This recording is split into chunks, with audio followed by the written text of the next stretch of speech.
Всем привет! Мы приехали в Буэнос-Айрес вчера вечером.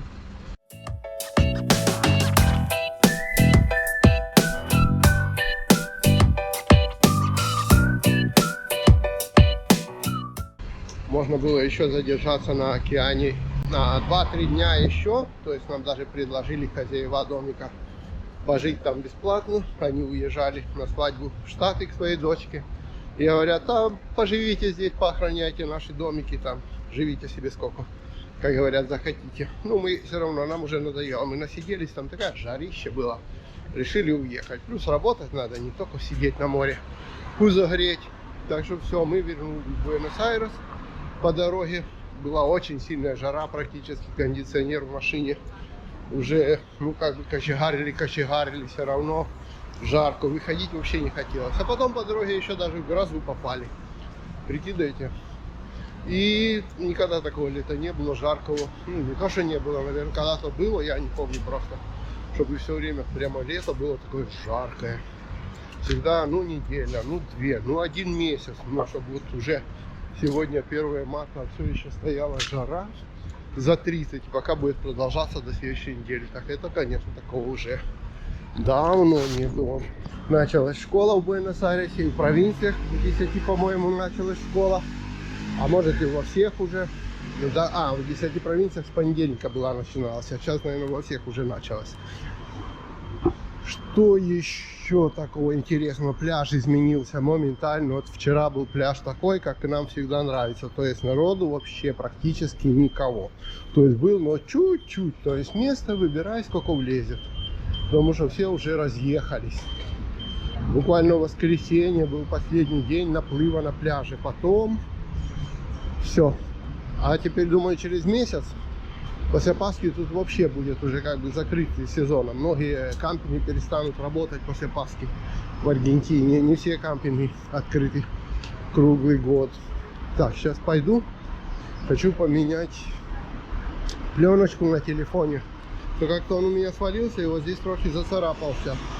А я телефон берегу. И заодно посмотрю, нет ли у них каких-то микрофонов. Вот все-таки, когда ведешь трансляции и ветрено на пляжу, еще где-то, чтобы прямо с вот этим USB типа C. Но что-то не все подходят, как я пробовал. Некоторые не подходят нифига. Так что народ, вот. Жара, все, но уже вчера долго искал место для машины. То было прямо лафа такая. 2 месяца места полно. А теперь народ вернулся в Буэнос-Айрес, снова нету места. Снова все крутенько. Ну ладно, шлепаем дальше. Пятница, я вышел. Завтра вообще-то на рыбалку еду. Но с другой стороны, все время хочу примонтировать пару камер в машине. Прикидывайте, чтобы доеду куда-то, мог рассказывать. Смотрите, как я решил придумать. Вот здесь. Она у меня здесь будет на меня смотреть, будет смотреть, как говорят, могу что-то ехать рассказывать. Ну, периодически на дорогу. Ну что дорога? Дорога, поле боже, быть неинтересное. Поболтать, когда едешь. Что самое такое интересное, она так сделала, чтобы она можно было, видите, вот крутить, вертеть, чуть-чуть нагибать. Ну, в плане того, если я полицейский останавливает и еще что-нибудь, ты можешь, так сказать, хоп-хоп, и вот на окошечко полицейским, к примеру, выставить вот так вот. Если на себя, ну, чуток так на себя. Если с кем-то едешь, ну, можно тоже подрегулировать так, чтобы, в принципе, было снимало на 2. И потом это вот защелочкой так, хоп, защелкнул, и все, камера стоит. Так, сейчас придумаем еще что-нибудь для телефона, потому что у меня вечная проблема, знаете, какая с телефоном? Я на телефоне пользуюсь GPS и всем остальным, и ставлю его вот сюда. С одной стороны хорошо, он перед носом, и он не перегревается, его нигде не видно, но он закрывает вот это. И когда жарко в машине, это пипец без этих. Так оно прямо на тебя дует, так что надо примостить где-то чуток выше, вот где-то сюда вот так вот поставить. Чтобы не закрывало вентиляцию, иначе в Аргентине без вентиляции можно сдохнуть. Доброе утро, суббота, рано утром, 6 утра. Дети с станции возвращаются. Заехал на заправку, бензином заправиться на ИПФ. Сейчас заеду еще за товарищем рыбаком Николаем, поедем на рыбалку. Смотрите, уже 210. Неделю назад ехал здесь, заправлялся, было 200, никто не объявляет. Потом приехал туда на море, там уже было 250 бензин, которым я заправляю. Сейчас заехал заправляться уже 210. С этим правительством все круто идет. Прямо народное правительство, блин. Сколько не посмотришь, каждую неделю вот дорожает себе, да и дорожает все. Мы уже к этому так привыкли. Смотрите, автобусы ночью ходят. 6 утра еще автобусы ходят, бродят. Сейчас попробуем заправиться. Hola. Infinia, nafta, sí. ¿Cómo van a? Mercado Pago. Bueno. Сейчас пока заправит. У нас, знаете, да, у нас есть заправщики, то есть ты даешь ключ, она тебе заправляет. То есть самому в бак ничего тыкать не надо. Суббота еще тепло, не знаю, будет клевать или нет. Дело в том, что у нас проблемка есть какая. У нас этот самый, воды нету. И, соответственно, засуха, жара очень большая. И на речках, где найдешь воду. Соответственно, придется ехать именно на реку Ла-Плата. Сегодня, конечно, должно быть там очень много народу. Не самое то, что я люблю, когда вот так много народу, чтобы рыбачить. Но факт есть факт. Это надо ехать, потому что в других местах вообще не будет воды. Так, ну все, вот она даже пошла мне сама, видите, ничего не говорю, она пошла мне немножко стеклышки промыть. Ну и правильно, если будем снимать что-нибудь по дороге. А это вот девчата, когда вот такие вот возвращаются, черненьком у нас принято, видите, вот не знаю почему, с танцев это, с дискотек, значит. Утром заканчивается, и под утро, как раз в это время, когда едут на рыбалку, они все всегда расходятся, разъезжаются. Ну, сервис, вот, видите. Так что это хорошо. Так, лодка нас перевезла, мы рыбаки вот такие вот, два. Сегодня мы будем проводить эксперимент и поймать карпа. Вот так. Теперь нам еще метров 800 пешком петлячить, так что мы пошли. Pescar más grande y más grande. Ahora vino esto.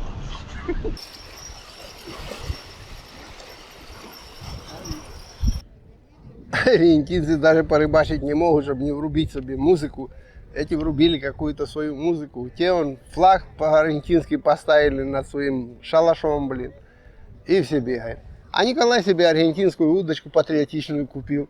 Вот, смотрите. Я думал, он вымет себе удочку. Он говорит, патриотичную удочку покажу. Я думал, он вымет тут это самое, красный флаг там, блин. А он нет, смотрите, аргентинскую купил. Еще ничего пока не клюнуло, но ожидаем. Я говорю, ну нам хотя бы легче будет идти домой и обратно. Во всяком случае, чертову гору прикормки выкидаем, блин, целые рюкзаки, как говорят, в воду. Плюс воду выпьем, хавки поедим. Ну и все, будем идти налегке уже назад, не столько будет вещей тащить. Ну, может еще что клюнет, только 12 часов, пока слушаем музыку и наблюдаем за колокольчиками. Мехорки надо. Смотрите, ни с того ни с сего поменялся ветер на южный. Это пипец. Моментально тучи какие-то появились непонятные. Смотрите как, ветер сильный, начинает звенеть все колокольчики. Только что был сбоку, лодки сваливает, которые были мелкие в воде. Наверное, будет подниматься волна, потому что вон как все сваливает. Так и что. Все только что рыбаки, которые там стояли, все быстренько сюда, в эту сторону, за эти камни. Вот так в Аргентине погода меняется. Сейчас даже если дождь пойдет, и то не удивлюсь. Тут у нас соседи винца попили, музыку врубали перед этим, сейчас уже музыки не слышно, то музыку врубали, винца попили, такие веселые одним словом соседи. Ветер дует, не прекращается, гляньте.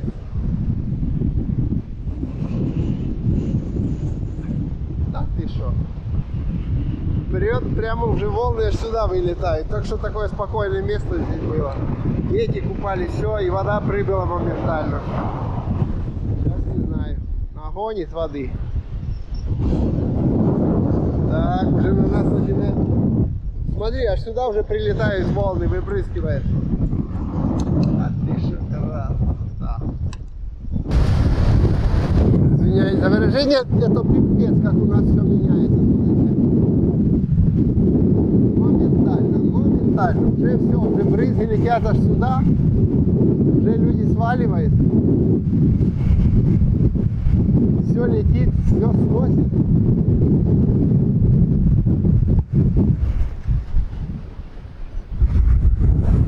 Ох, как рыбалка стала.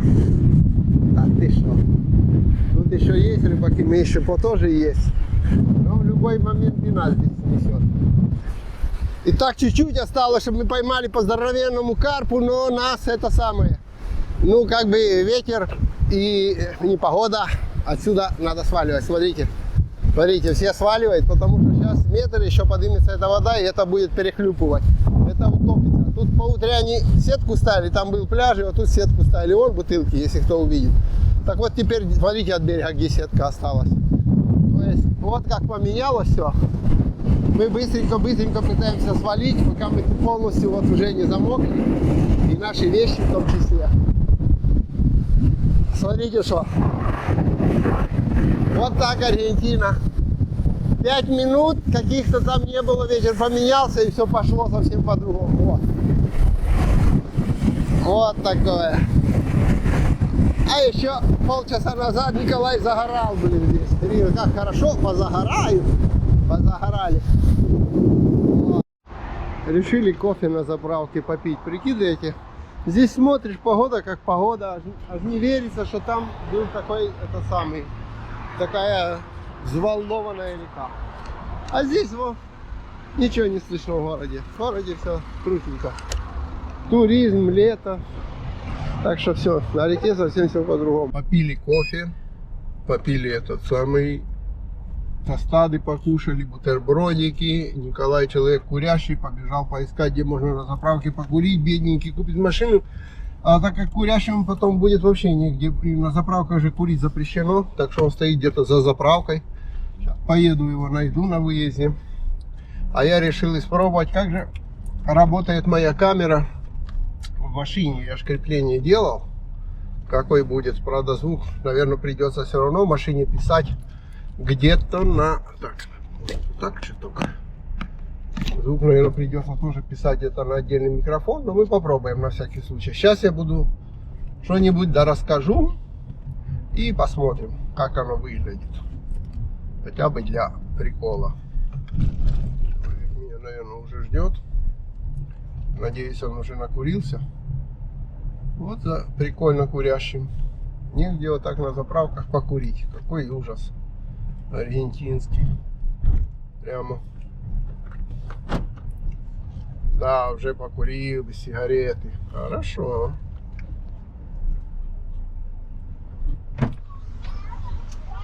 Ну что, я говорю, как ты этот самый, что ты на заправке куришь. Я тут испытываю свою камеру, как я ее установил, смотри. Да.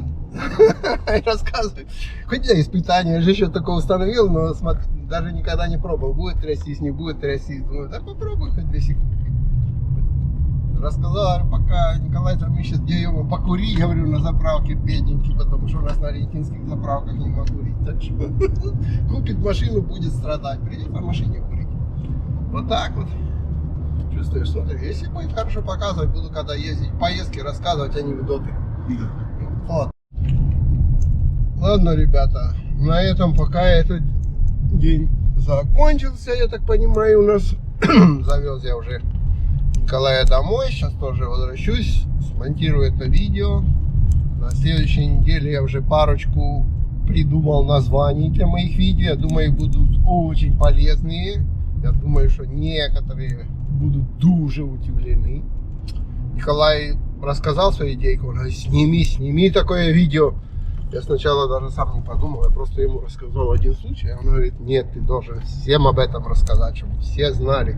Хорошо, так что ждем следующих видео. Подписываемся, лайкаем, ставим там эти, как их там, вниз, вверх пальцы. Ну, у кого куда стоят, у кого стоят вверх пальцы, у кого, конечно, вниз висят. Так, ты, блин, что же им поделаешь? Ладно, тут и мотоциклиста, чтобы не переехать, объеду. Так что, и до следующих встреч с Аргентиной. А я поеду, сегодня суббота. Надо еще субботу-воскресенье отлежаться, киношек насмотреться. Забыл сказать, около Ла-Платы были, и дорога на Мар-дель-Плату, пробка километровая, прикидывайте. Вот в город Буэнос-Айрес пробки не было нормально, а в Мар-дель-Плату километровая пробка. Не знаю, что туда сейчас спрутся, наверное, потому что еще жара стоит, и люди еще все-таки не закончили сезон. Как-никак, хоть и началась школа, все равно у нас официально еще лето, до 21 марта у нас находится официальное лето. Так что почему летом еще не съездить на океан? И на океане еще едут. Пока! Пиу!